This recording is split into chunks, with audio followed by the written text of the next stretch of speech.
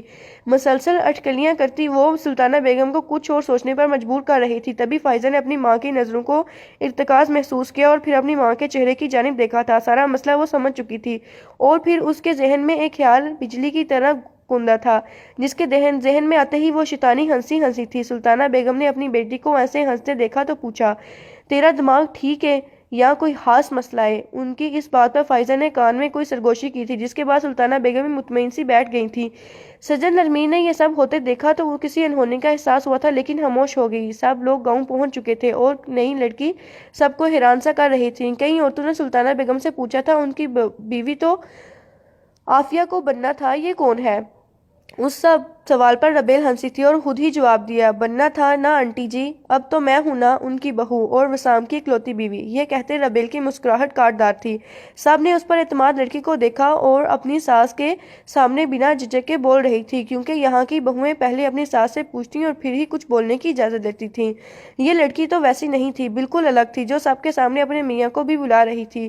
یہاں پر کوئی لڑکی اپنے میاں سے سب کے سامنے بات تو اس کا نام تک نہیں لے سکتی تھی لیکن وہ ربیل تھی جو سب نہیں جانتی تھی۔ وہ سب سے الگ تھی۔ وسام کچھ دیر بعد آ کر اس سے خود ہی پوچھ رہا تھا کہ کچھ چاہیے تو نہیں، سب ٹھیک ہے نا؟ اور اس کے اس انداز پر سلطانہ بیگم کو پڑ لگ رہے تھے لیکن وہ جو سوچے بیٹھی تھی وہ بہت تحمل کا کام تھا۔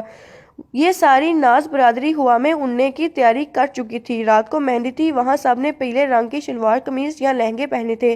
ربیل نے گولڈن اور سبز رنگ کا اونچا فراک اور ساٹ ٹراؤزر پہنا تھا جس پر کام ہوا تھا۔ بالوں کو باندھے اس نے آج حجاب کیا تھا۔ وہ سب صبح سے ایک نظر اپنے آپ پر محسوس کر رہی تھی جو ٹھیک نہیں تھی۔ ان رشک بری حسد والی نظروں کو بیچ ایک نظر ایسی بھی تھی جو ربیل کو ٹھیک نہیں لگ رہی تھی۔ سجن نرمین بھی اسے بتا چکی تھی کہ کچھ گڑبڑ تو ہے لیکن کوئی نہیں جانتا تھا کہ کیا ہونے والا ہے۔ وسام نے سفید شلوار قمیض پر ربیل کے کپڑوں پہ واسکٹ پہنی تھی جو کہ ربیل نہیں منگوائی تھی۔ دادا صاحب اور عطیہ بیگم تو ان دونوں کے صدقے واری جا رہے تھے۔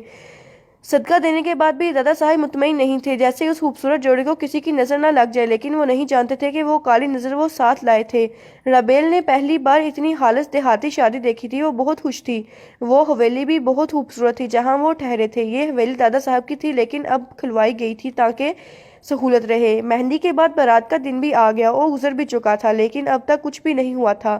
سلطانہ بیگم نے کوئی کڑوی بات کی تھی۔ ربیل اپنی عمر کی لڑکیوں کے ساتھ بیٹھی تھی جہاں کئی لڑکیاں جو خود خاندان سے باہر سے بیاہ کر لائی گئی تھی وہ بھی تھیں۔ سب بہت اشتیاق سے اس گڑیا کو دیکھ رہے تھے جو جب سے آئی تھی سب کی نگاہوں کا مرکز تھی۔ تبھی کسی نے پوچھا، ہم بھی غیر خاندان سے بیاہ کر آئے ہیں لیکن آج بھی ساس کے سامنے ایسے آزاد کچھ بھی کہنے کی ہمت نہیں ہے، یہاں تک کہ کھانا بھی پوچھ کر کھانا پڑتا ہے۔ تم نے کون سا جادو کیا ہے؟